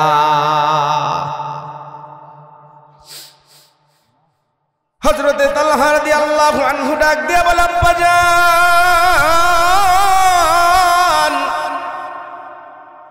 এই দয়ার নবী, মায়ার নবীর গায়ে কেমনে তায়েফের কাফেররা পাথর মারছে, কেমনে আমার দয়ার নবী, মায়ার নবীর শরীরের উপরে পাথর মেরে মেরে নবীর শরীরটাকে ক্ষত বিক্ষত করে দিয়েছে। বাবারে নবীর পালক পুত্র হযরতে যায়েদ রাদিয়াল্লাহু আনহু ডেকে ডেকে বলে, ও মদিনার লোকেরা শোনো না, আমার দয়ার নবী, মায়ার নবীর শরীরের মধ্যে তায়েফের কাফেররা চোকা চোকা পাথরগুলো খুঁজে খুঁজে, চোকা চোকা পাথরগুলো তায়েফের কাফেরের ছোট ছোট বাচ্চাদের হাতে তুলে দিয়েছে। আর ওই বাচ্চাগুলোকে লেলিয়ে দেওয়া হয়েছে। বাচ্চারা যা, মদিনার জমিন থেকে ওই তায়েফের ময়দানে একটা পাগল আসছে, যা যা ওকে পাথর মেরে মেরে মেরে মেরে তায়েফের ময়দান থেকে দূর দূর করে তাড়াইয়া দে, একে আর রাখিস। বাবারে, নবী আমার কত কষ্ট করলো দিন কায়েম করার জন্য, তোমার আমার জন্য। দয়ার নবী, মায়ার নবী আজও দুনিয়ার জমিনে বসে কেঁদেছেন, আজও সোনার মদিনায় বসে এখনো কাঁদতেছে। নবী আমার ওই রওজা পাকের মধ্যে বসে কাঁদতে কাঁদতে কাঁদতে চোখ মুবারক দিয়ে এত পরিমাণ পানি নবী রওজা পাকের মধ্যে ছেড়ে দিয়েছে। হাসরের ময়দানে নবী যখন দাঁড়াইবে, নবীর কপাল মুবারক, হাতের তালু মুবারক, পায়ের হাঁটু মুবারকের মধ্যে ওই রওজা মুবারকের ভিজা ভিজা বালুগুলো পয়গম্বরের শরীর মুবারকের মধ্যে মাখা অবস্থায় পয়গম্বর ওখান থেকে দাঁড়াবে। তালহা রাদিয়াল্লাহু তাআলা আনহু বাবার কাছ থেকে জানতে চাইলেন, যায়েদ বলেন, এ মদিনার লোকেরা শোনো, আমার দয়ার নবী মায়ার নবীর গায়ে এত পরিমাণ পাথর মেরেছে। নবীর শরীর দিয়া যখন আমার হাত দিয়া যখন পাথরগুলো সরাতে চাইতাম, এত ধারালো চোকা চোকা পাথরগুলো আমার নবীর শরীরের মোবারকের মধ্যে দেওয়া হলো। নবী সাল্লাল্লাহু আলাইহি ওয়াসাল্লাম, আল্লাহর নবী জায়েদকে ডাক দিয়া বলে, জায়েদ রে, আমি পয়গম্বরের মনে হচ্ছে আমার শরীর থেকে চামড়াগুলো টেনে টেনে টেনে টেনে খসে ফেলা হচ্ছে। ও জায়েদ, আমি নবী তো সহ্য করতে পারি না।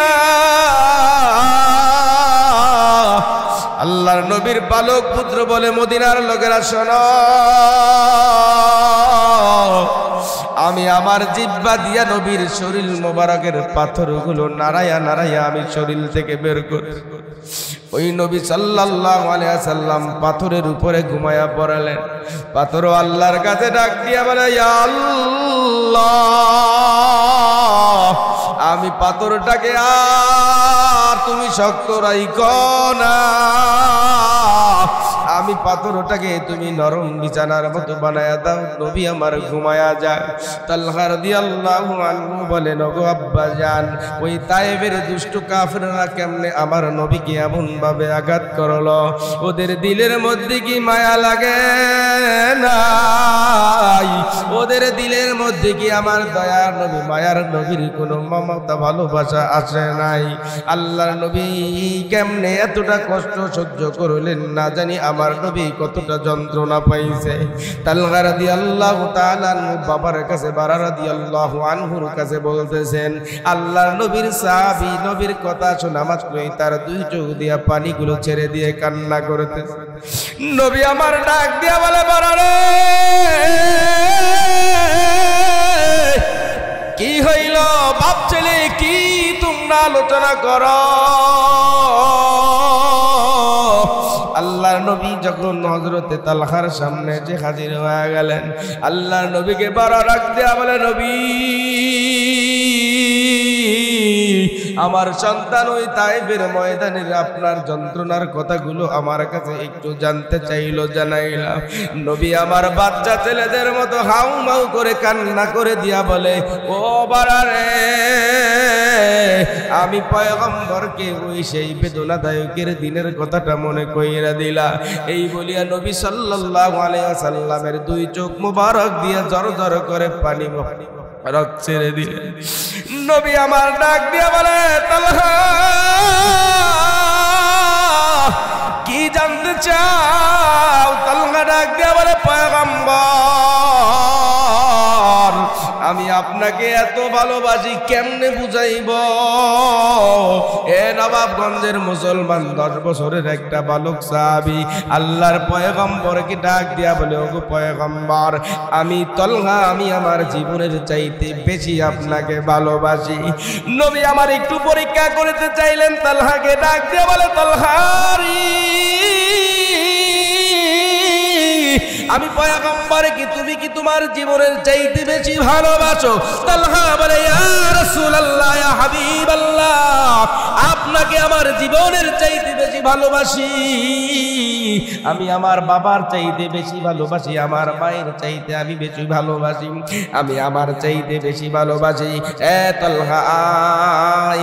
আল্লাহর নবী কাছে ডাইকা নিয়া তালহার হাতের মধ্যে একটা খঞ্জর তরবারি দইরা দিয়া বলে, তালহারে দেখতে চাই আমি পয়গম্বরকে কতটা ভালোবাসো, কতটা ভালোবাসো আমি একটু দেখতে চাই। তালহা রাদিয়াল্লাহু আনহু বলেন, ইয়া রাসূলুল্লাহ, ইয়া হাবিবাল্লাহ, হুকুম দিতে দেরি, আপনার বালক সাহাবী আপনার হুকুম মানতে একটা মুহূর্ত পর্যন্ত দেরি করবে না।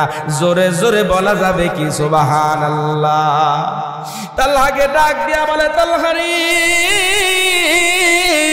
তুই তো তোর জীবনের চাইতে তুই আমাকে ভালোবাসো, তুই তোকে তোর নিজের চাইতে আমাকে ভালোবাসো। তালহা তোর সামনে কে দাঁড়ায় আছে? তালহা রাদিয়াল্লাহু তাআলা বলে, ওগো পয়গম্বর, এই লোকটা হলেন আমার জন্মদাতা পিতা, আমার আব্বা জান। ও তালহারি, এই মানুষটাকে তুমি কি মোটেও ভালোবাসো? তালহা বলে, হ্যাঁ ভালোবাসি। আল্লাহর নবী বলে, তালহা আমাকে তুমি কতটা ভালোবাসো এটার প্রমাণ তুমি দিতে পারবা? তালহা রাদিয়াল্লাহু আনহু বলে, নিশ্চয়ই পারবো। নবী আমার বলে, যাও যাও যাও, তোমার বাবার শরীর থেকে গর্দানটা কেটে এনে দাও। আল্লাহু আকবার। আল্লাহর নবী বলা মাত্রই তালহার দেরি করে নাই মুসলমান, তরবারি নিয়ে এবার বাবার দিকে দ্রুত গতিতে চলে গেলেন। বাবার সামনে যাইয়া তরবারি দাঁড় করাইয়া গর্দানের উপরে আঘাত করবেন এমন মুহূর্তে আমার পয়গম্বর পিছন দিয়া ডাক দিয়াবে, তালহারে দাঁড়া। ওরে তালহা লাগবে না, তোর বাবার গর্দান দিতে হবে না। তালহা বুঝতে পেরেছি তুই আমি পয়গম্বরকে তোর বাবার চাইতে না, তুই তোর জীবনের চাইতে আমি পয়গম্বরকে বেশি ভালোবাসো। আল্লাহু আকবার, আল্লাহু আকবার। আল্লাহর নবী সাল্লাল্লাহু আলাইহি ওয়াসাল্লাম এবার তালহার বাবা বারাকে ডাক দিয়া বলে, বারা রে, বাড়িতে যাইবা তবে একটা মেসেজ নিয়ে নাও। বাড়িতে যাওয়ার পরে তুমি কিছুদিন পরে তুমি তো অনেকদিন সময় কাটাইবা, তবে আমি নবী একটা উপস্থিত সাহাবীদের সামনে তোমাকে একটা মেসেজ দিয়া দিলাম। বাড়ি যাও তুমি, সমস্যা নাই, তবে তোমার সন্তান যেদিন দুনিয়া থেকে বিদায় নিবে আমি পয়গম্বরকে জানাইবা, আমি পয়গম্বর তোমার এই বালক সন্তান তালহার জানাজা এবং দাফন করার দায়িত্ব, এর জিম্মাদারি আমি মদিনাওয়ালা নবী পয়গম্বর নিয়ে নিলাম। আল্লাহ নবী সাল্লাল্লাহু আলাইহি সাল্লাম যখন কথাটা বললেন,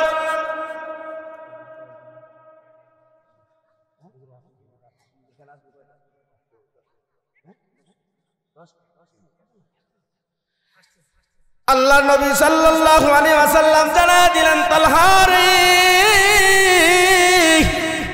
যাও, বাড়িতে চইলা যাও। ও তালহা, আমি পয়গম্বর তোমার বাবাকে জানায়া দিলাম, তোমার মৃত্যুর পরে আমি পয়গম্বর তোমার জানাজা এবং দাফনের জিম্মাদারি আমি পয়গম্বর নিয়ে নিলাম। সাহাবীদের বুঝতে আর বাকি রইলেন না। সাহাবীরা জিজ্ঞাসা করলেন, ইয়া রাসূলুল্লাহ, ইয়া হাবিবাল্লাহ, বুঝতে আর বাকি নাই, বুঝতে আর বাকি নাই, আপনার কথার দ্বারা বুঝে গেছে নিশ্চয়ই তালহা আর বেশি দিন জমিনে থাকবে না। তালহা অল্প সময়ের মধ্যে আল্লাহর জমিন থেকে বিদায় নিয়ে নিবে। আল্লাহর নবী আপনার কথার মেসেজের মাধ্যমে এর জবাব পেয়ে গেছি। আল্লাহ নবী সাল্লাল্লাহু আলাইহি ওয়াসাল্লাম এবার পাঠায়া দিলেন, চলে গেলেন বাড়িতে। কিছুদিন পরে হঠাৎ করে তালহা রাদিয়াল্লাহু আনহুর শরীরের মধ্যে একটু জ্বর জ্বর ভাব শুরু হলো। আল্লাহ নবীর সাহাবী হযরতে তালহা রাদিয়াল্লাহু তাআলা অল্প সময়ের মধ্যে বিছানায় পড়ে গেলেন। বাবাকে ডাক দেয়া বলে, আব্বা জান, শরীরের অবস্থাটা বেশি ভালো নয়। ওগো আব্বা জান, আপনি কি আমাকে কার পৃথিবীর মধ্যে আপনি পয়গম্বর ব্যতীত, আল্লাহ পয়গম্বর ব্যতীত তারপরে সবচেয়ে কাকে আপনি বেশি ভালোবাসেন? সন্তানের বাবা হযরতে বারা রাদিয়াল্লাহু আনহু বলেন, ওগো আমার সন্তান রে, পৃথিবীর জমিনে আল্লাহর পয়গম্বরের পরে আমি তোমাকে সবচেয়ে বেশি ভালোবাসি। আব্বাজান, সত্যি যদি আপনি আমাকে সবচেয়ে ভালোবেসে বেঁচে থাকেন, তাহলে আমি আপনার সন্তান হয়ে একটা কথা আপনার কাছে জানতে চাই। ওগো আব্বাজান, আপনি আমার এই কথাটা, আপনি আমার আবদারটা আব্বাজান আপনি রাখবেন নি? সন্তান বাবার কাছে ওসিয়ত করলো, সন্তান বাবার কাছ থেকে অনুরোধ করলো, আবদার করলো, আবেদন করলো। এবার বারা রাদিয়াল্লাহু আনহু ডাক দিয়া বলে, তালহা রে, কি জানতে চাও আব্বা? তুমি কি আমার কাছ থেকে এমন কি আবদার করতে চাও? এবার তালহা রাদিয়াল্লাহু আনহু বলে, আব্বা জান, পৃথিবীর জমিনে আল্লাহ এবং আল্লাহর রাসূলের পরে আপনি যদি আমাকে ভালোবেসে থাকেন, ওগো আব্বা জান, আমি আপনার সন্তান জানায়া দিলাম, পৃথিবীর জমিনে আমি আমার রাসূলকে এবং আমার আল্লাহকে বড় ভালোবাসি।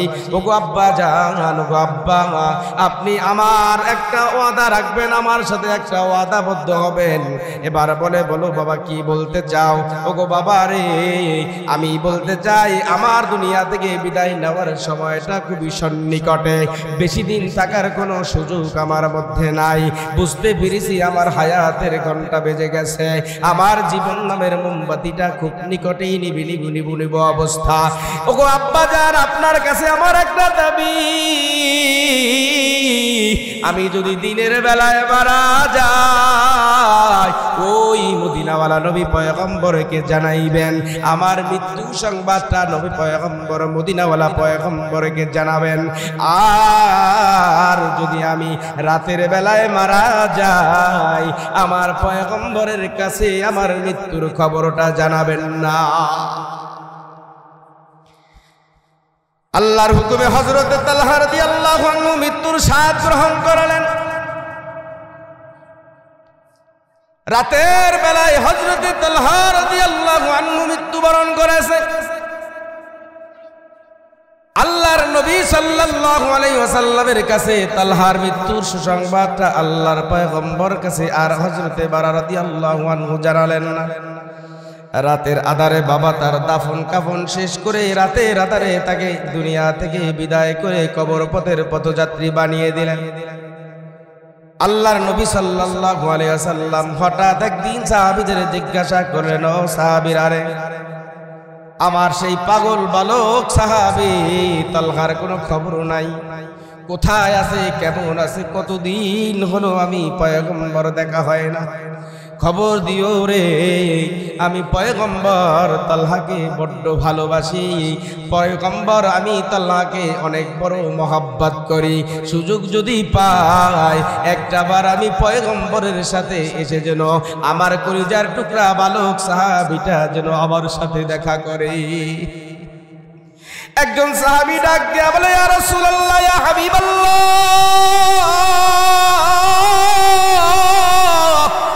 আপনার বালক সাহাবী নাই, আল্লাহর ডাকে সাড়া দিয়া কবর পথের যাত্রী হইয়া ঘুমাইয়া রইছে। ওই তো কয়েকদিন আগে দুনিয়া থেকে বিদায় নিয়ে চলে গেছে।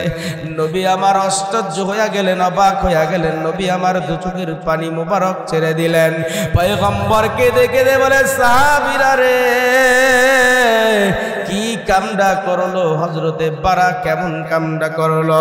আমি তো তালহার জানাজার দায়িত্ব নিয়েছি, ওর দাফনের দায়িত্ব নিয়েছি, খবর দাও, খবর দাও। বারা রাদিয়াল্লাহু আনহুর বাড়ি খবর পৌঁছানো হলো। হযরতে বারা রাদিয়াল্লাহু আনহু নবীর সামনে হাজির হয়ে গেলেন, দুই চোখের পানি ফেলায়া কান্দে। আল্লাহর নবীও কান্দে, কেন্দে কেন্দে কেন্দে কান্না করার মধ্যে নবী রাগান্বিত ভাষায় এবার বারাকে ডাক দিয়া বলে, এ আমার সাহাবী বারা রে, কেমন কামটা তুমি করলা, কি কামটা তুমি করলা? এবার বারা রাদিয়াল্লাহু তাআলা দু চোখের পানি ছেড়ে দিয়া বলে, ইয়া রাসূলুল্লাহ, ইয়া হাবিবাল্লাহ, ও নবী মাফ করে দেন, বেয়াদবি নিয়েন না গো নবী, মাফ কইরা দেন, মাফ কইরা দেন নবী, বুঝি নাই। আপনি আমার উপরে রাগ কইেন না নবী, আপনি বেজার হইয়েন না। আপনি যদি বেজার হইয়া যান আমার জন্য জাহান্নাম লাজিম হইয়া যাবে। নবী গো, আপনার বালক পাগল সাহাবী কি বলছে শুনতে চাননি গো নবী? নবী আমার বলে রে বাড়া, শুনতে তো চাই অবশ্যই, বল আমার কলিজার টুকরা বালক সাহাবী কি জানাইলো, কি জানাইলো? এবার বালক সাহাবী ডাক দিয়া বলে, ইয়া রাসূলুল্লাহ, ইয়া বালক সাহাবীর বাবা ডাক দিয়া বলে, ইয়া রাসূলুল্লাহ, ইয়া হাবিবাল্লাহ, আমার সন্তান কতটা আপনাকে ভালোবাসে আমাকে জানাইয়া দিছে। আব্বা জান, আমার মৃত্যুর পরে রাতের বেলায় মৃত্যু হইলে আমার নবীকে জানাইবেন না, দিনের বেলায় মৃত্যু হইলে নবীকে জানাইবেন। ব্যাখ্যা চাইলাম, ব্যাখ্যা দিয়া দিল। কি ব্যাখ্যা জানাইল? আল্লাহ নবী জানাই দিছে গো নবী, আমার সন্তান জানাইয়া দিছে, আব্বা মদিনার জমিনে আমার পয়গম্বরের কত দুশমন আছে, কত দুশমন আছে। আমার নবীকে মারার জন্য কত কষ্ট, কত প্রকারের ষড়যন্ত্র চক্রান্ত চলে। নবীকে দুনিয়া থেকে বিদায় নেওয়ার জন্য কত চক্রান্ত ষড়যন্ত্র চলে। ওগো আব্বা জান, আমি তালহার মৃত্যুর খবর যদি আমার মদিনাওয়ালা নবী শুনি, নবী আর স্থির থাকবে না। রাতের বেলায় নবী আমার পাগলের মতো সুইটা আইব, নবী আমার পাগলের মতো সুইটা আইসা নবী আমার জানাজায় হাজির হইয়া যাইব। আব্বা গো, ওই তায়েফের ময়দানের কাফেররা আমার নবীকে কত মারলো, এখনো কাফেররা আমার নবীকে মারার জন্য কত চক্রান্ত ষড়যন্ত্র চালাইল।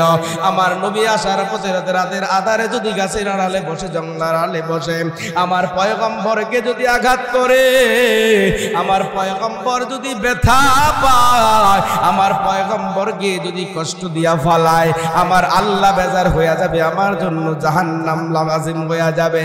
ওগো আব্বা জান, আমার নবীকে জানাইয়া দিন,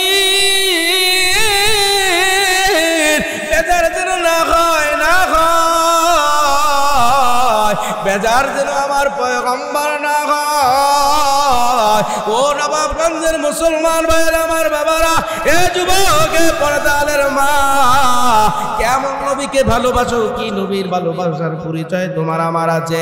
এই ময়দানে আমি দেখতে চাই কোন কোন গোলাম আল্লাহর নবীকে তুমি ভালোবাসো, কার কার ভালোবাসা, নবীর ভালোবাসা দিলের মধ্যে আছে। দেখো একটা বালক সাহাবী আমার নবীকে কত ভালোবাসলো, আমার নবীর কতটা পাগল আমার বালক সাহাবী হইল। তোমার আমার হায়াতের মোমবাতির প্রদীপটা নিপতে নিপতে নিপতে নিপতে একেবারে শেষ অধ্যায়ে পৌঁছে গেছে। এখনো আমার দয়ার নবীকে, মায়ার নবীকে চিনলি না, এখনো মন চায় জিন্দিগিটা মতো কাটাইলা, এখনো হারাম ছাড়তে পারলা না, এখনো তুমি বৈধভাবে হালালভাবে রুজি উপার্জন করতে পারলা না, সন্তানগুলোকে তুমি ইলমে দিন শিক্ষা দিতে পারছো না, বিবিটাকে পর্দায় চালাও না, তোমার মেয়েটাকে তুমি পর্দায় চালাও না, তুমি নামাজ পড়তে পড়তে তোমার কপালের মধ্যে দাগ তুমি বানায়া ফলাইলা। আল্লাহর আদালতে কি জবাব দিবি রে মুসলমান? কি জবাব দিবা রে ভাই? আল্লাহর আদালতে কি জবাবটা তুমি দিবা? একটু চিন্তা করো, ভালো করে ভাবো, ভালো করে ভাবো, ভালো করে ভাবো। এই দুনিয়ার জমিনে তোমার আমার থাকার জায়গা না, দুনিয়ার জমিনে কেউ চিরজীবন থাকে নাই, তার বাস্তব প্রমাণটা তুমি তোমার ঘর থেকে নাও। তোমার বাবা তোমার হাতে দাফন হইল, তোমার দাদা তার বাবার হাতে দাফন হইল, তার বাবা তার সন্তানের হাতে দাফন হইল। এভাবে করতে করতে করতে করতে পূর্বপুরুষ চলে গেছে, কিছু নিয়ে যাইতে পারে নাই, কিছু নিয়ে যাইতে পারে নাই, কিছু তোমার আমার শরীর তোমার আমার সঙ্গে যায় নাই। দুনিয়ার বাড়ি গাড়ি অট্টালিকা সম্পদ পড়ে আছে। আজকে তুমি নামাজ ছাড়িয়া তুমি কত হারাম ভাবে উপার্জন করে দেছ, আল্লাহর ইবাদতের মধ্যে তুমি শামিল রইলা না। ও পর্দালের মা, ভালো ভালো করে বুঝো, ভালো করে বুঝো। ও মা গো, তোমার এই সুন্দর শরীরটা একদিন বিনম্র হয়ে যাইবে।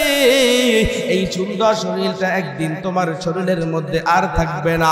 এত সুন্দর শরীরটা তোমার সুটম দেহটা তুমি কেন দেখাইয়া দেখাইয়া জাহান্নামের রাস্তার দিকে তুমি ধাবিত হয়ে যাইতেছ?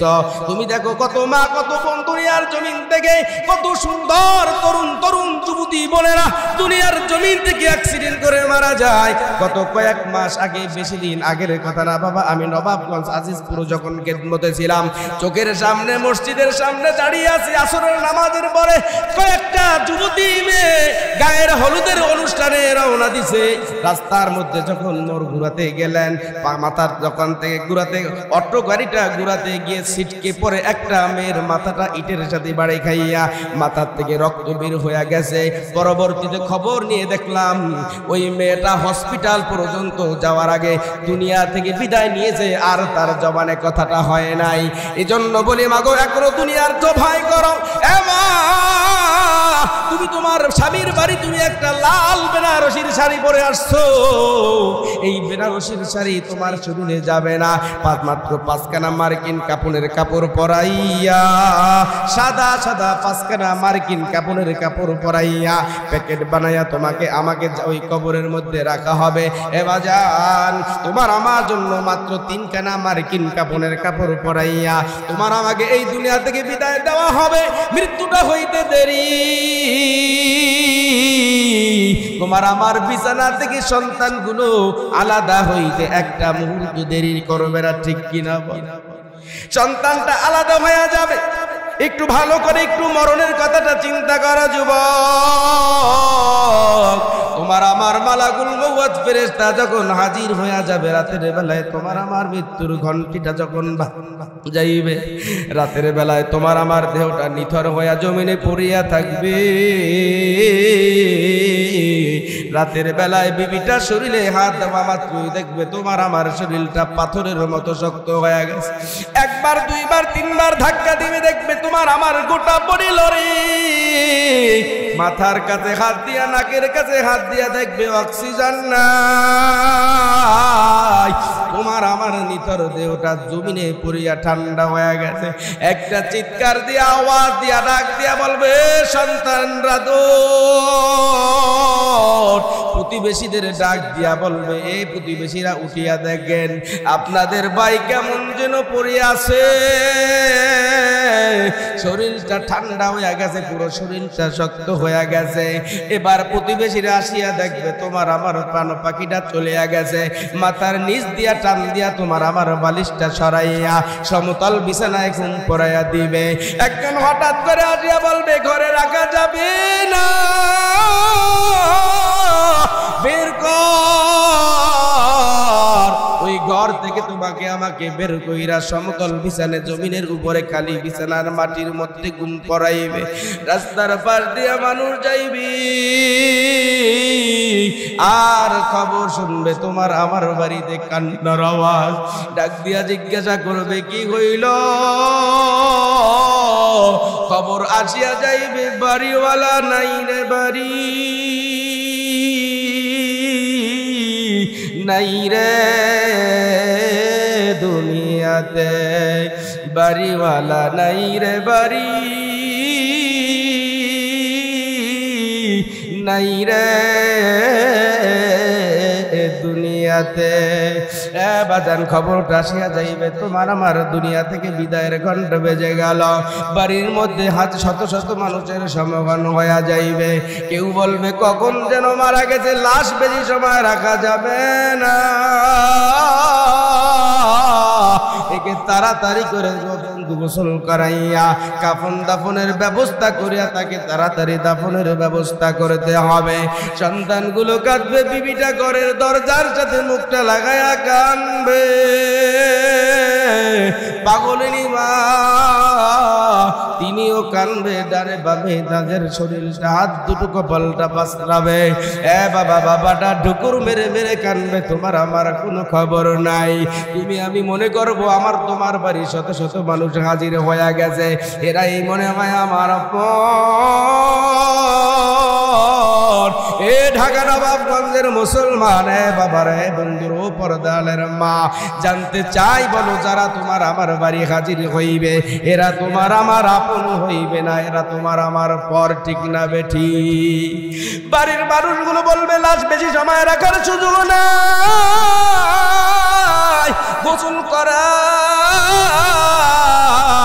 গোসল করাইয়া কাফন দাফন কাফন করাইয়া তোমাকে আমাকে চার পায়ালার পালকির মধ্যে উঠাইয়া এবার নিয়ে যাবে ওই মাঠে, বার তোমার আমার শেষ বিদায় জানানোর জন্য। কাঁধে করিয়া সামনের দিকে মানুষগুলো আগাবে, পিছনের মানুষগুলো দেখে দেখে তুমি আমি বলবো এরা আমার আপন না, না না, এরা আমার কেউ আপন হবেন না, কেউ আপন হবে না। কবরের মধ্যে নিয়ে যাবে, গোরস্থানে নিয়ে যাবে, তিন ব্যক্তি কবরের মধ্যে ধাপ করিয়া নামিয়া যাইবে, নামতে দেরি তিনজনে তোমার কেউ ধরবে মাথা, কেউ ধরবে মাজা, কেউ ধরবে পা, ধরিয়া তোমাকে আমাকে কবরের মধ্যে রাখিয়া তুমি আমি বলবো এরা আমার আপন। কিন্তু যেই তিন ব্যক্তি না কিনবে ওই তিন ব্যক্তি আপন, ওই তিন ব্যক্তি কবরে নামার পর এই তিনজন আপন মনে করব।